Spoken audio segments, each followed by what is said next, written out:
कपड़े चुराने वाली चुड़ैल। हबलू नाम का लड़का अपने माता पिता के साथ रहता था। हबलू के 2 छोटे छोटे भाई बहन थे और उसका परिवार बेहद ही गरीब था। माता पिता कपड़े धोने का काम करते थे, जिससे उनका गुजारा बड़ी ही मुश्किल से चलता था। कुछ दिनों से हबलू के माता पिता की तबीयत खराब होने की वजह से उसे ही नदी पर जाकर कपड़े धोने पड़ते थे। एक दिन की बात है, हबलू नदी के किनारे बैठकर कपड़े धो रहा था। ये जिंदगी भी कोई जिंदगी है, लोगों के कपड़े धोना। अगर कपड़े अच्छे से ना धुले तो लोग कितना सुनाते हैं और ऊपर से उल्टा पैसे भी नहीं देते। कपड़े धोने की वजह से नदी का पानी गंदा हो जाता है। उसी नदी में एक चुड़ैल रह रही होती है। जब वो नदी का पानी गंदा देखती है तो गुस्से से पागल हो जाती है। कौन है जो मेरे रहने की जगह को गंदा कर रहा है? अभी जाकर बताती हूँ उसे। हबलू नदी में कपड़े धोकर उन्हें वहीं पेड़ से बंधी रस्सी पर सूखने के लिए डाल देता है और वहीं पेड़ के नीचे कपड़े सूखने तक उनका इंतजार करने लगता है।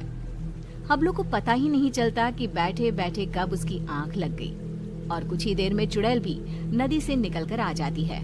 कौन है जिसने मेरे रहने की जगह को गंदा किया है? तभी चुड़ैल की नजर रस्सी पर सूख रहे कपड़ों पर पड़ती है। अरे वाह, ये कपड़े तो बड़े ही सुंदर सुंदर है और ये साड़ी कितनी खूबसूरत लग रही है। तभी चुड़ैल अपने पहने हुए कपड़े देखती है। मेरे कपड़े कितने गंदे हैं, हम लोगों को तो अच्छे कपड़े पहनना नसीब में ही नहीं होता। तभी चुड़ैल कपड़े देखकर सोचने लगती है, क्यों ना इनमें से एक कपड़ा चुरा कर मैं पहन लूं, कौन सा इस लड़के को पता चलेगा।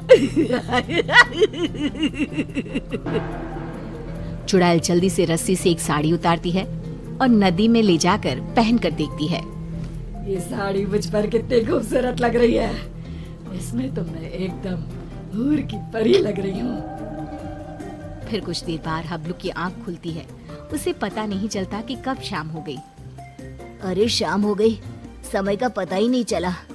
अब जल्दी से कपड़े उतार कर घर चलता हूँ, नहीं तो रात हो जाएगी।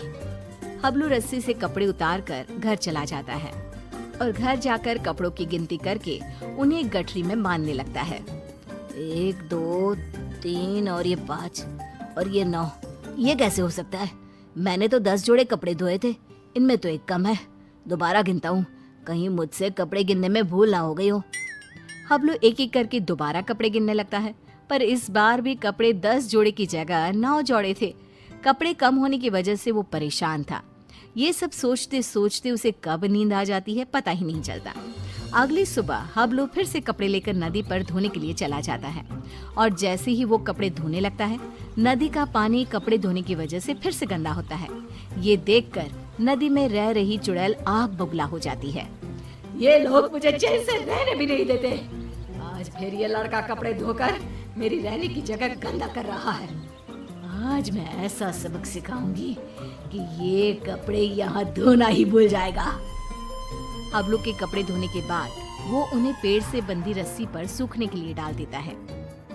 जब तक ये कपड़े सूख रहे हैं, मैं यहीं पेड़ के नीचे कुछ देर आराम कर लेता हूँ। हबलू वहीं पेड़ के नीचे एक कपड़ा बिछाकर लेट जाता है। ठंडी ठंडी हवा चल रही थी तो लेटते ही उसे नींद आ जाती है और पता ही नहीं चलता कि कब उसकी आंख लग जाती है। कुछ देर बाद चुड़ैल भी नदी से निकलकर बाहर आ जाती है। आज मैं उसे छोड़ूंगी नहीं, मेरे रहने की जगह गंदी करके खुद चैन की नींद सो रहा है। आज तो मैं उसे मार ही डालूंगी। चुड़ैल हबलू को मारने के लिए आगे बढ़ती है तो रस्सी पर सूख रहे कपड़े देखकर रुक जाती है। अरे वाह, आज भी सुंदर सुंदर कपड़े सूख रहे हैं। चुड़ैल रस्सी से एक अच्छी सी साड़ी उतारती है, नदी में ले जाती है और पहनकर देखने लगती है। ये साड़ी तो मुझ पर कैसे भी ज्यादा सुंदर लग रही है। वो चुड़ैल साड़ी पहनकर नाचने लगती है। मेरा पिया घर आया ओ राम जी, मेरा पिया घर आया ओ राम जी। अब तो जब भी कपड़े धोकर सुखाया करेगा, मैं चुपके से जाकर उसके कपड़े चुरा लिया करूंगी और पहन लूंगी। उस लड़के को पता भी नहीं चलेगा कि उसके कपड़े कौन चुरा कर ले जाता है। और अगले दिन नदी का गंदा पानी देखकर चुड़ैल फिर से बाहर आती है और फिर से देखती है। ये लड़का आज भी कपड़े सुखाकर सो रहा है। इस तरह से चुड़ैल हर रोज चुपके से जाती, एक अच्छा सा कपड़ा उठाती, नदी में ले जाती, पहनकर देखती और खुश होती। जब हबलू सोकर उठता तो वो एक जोड़ी कपड़े गायब पाता। कपड़े चोरी होने की वजह से हबलू बहुत ज्यादा परेशान हो जाता है। समझ में नहीं आ रहा कि मेरे कपड़े कौन चुरा कर ले जाता है। अगले दिन हमेशा की तरह वो कपड़े धोता है और उन्हें पेड़ से बंधी रस्सी पर सूखने के लिए डाल देता है और पेड़ के नीचे कपड़ा बिछाकर लेट जाता है। सोचने लगता है कि आखिर कौन है जो मेरे कपड़े चुरा रहा है और मुझे पता भी नहीं चलता। ये सब सोचते हुए हबलू को नींद आ जाती है। गंदा पानी देखकर चुड़ैल बाहर आती है और ध्यान से सभी कपड़ों को देखने लगती है। तभी उसे एक लाल रंग का सुंदर सा लहंगा पसंद आता है और वो उसे अपने ऊपर लगाकर देखने लगती है। ये लहंगा तो बहुत ही सुंदर है। इसे पहनकर तो मैं रानी लगूंगी, रानी। इस लहंगे को पहनकर अपनी चुड़ैल सहेलियों को जाकर दिखाऊंगी। जब वो मुझे इस लाल लहंगे में देखेंगी तो मुझसे जल बुझ जाएंगी। इससे पहले कि ये लड़का सोकर उठे, मुझे ये लहंगा चुराकर नदी में ले जाना चाहिए। फिर वो चुड़ैल वो लाल लहंगा उतारती है और तभी हबलू की आंख खुल जाती है। वो चुड़ैल को देखकर डर जाता है और फिर से वापस अपनी आंखें बंद कर लेता है। बाप रे, ये तो चुड़ैल है। अच्छा, तो यही हर रोज मेरे कपड़े चुरा कर ले जाती है और मुझे पता भी नहीं चलता। फिर वो जैसे ही लहंगा नदी में ले जाने लगती है। अरे, ये लहंगा लेकर कहाँ जा रही है? ये लहंगा तो जमींदार की पत्नी का है। अगर मैंने उसे लहंगा नहीं लौटाया तो वो मुझे जमीन में जिंदा ही गड़वा देगा। नहीं, वो लहंगा मुझे चुड़ैल से वापस लेना ही होगा। पर कैसे, समझ में नहीं आ रहा। वो लहंगा मैं चुड़ैल से लूं तो कैसे लूं? हबलू बाकी के कपड़े उठाकर घर ले जाता है और रात को लेटा हुआ चुड़ैल से पीछा छुड़ाने की सोचता रहता है। तभी उसके दिमाग में एक तरकीब आती है। हाँ, ये ठीक रहेगा। इससे चुड़ैल कपड़े भी नहीं चुराएगी और हमेशा के लिए वहाँ से चली भी जाएगी। फिर जैसे ही सुबह होती है, हबलू हमेशा की तरह कपड़े धोकर रस्सी पर सूखने के लिए डाल देता है और पेड़ के नीचे जाकर सोने का नाटक करने लगता है।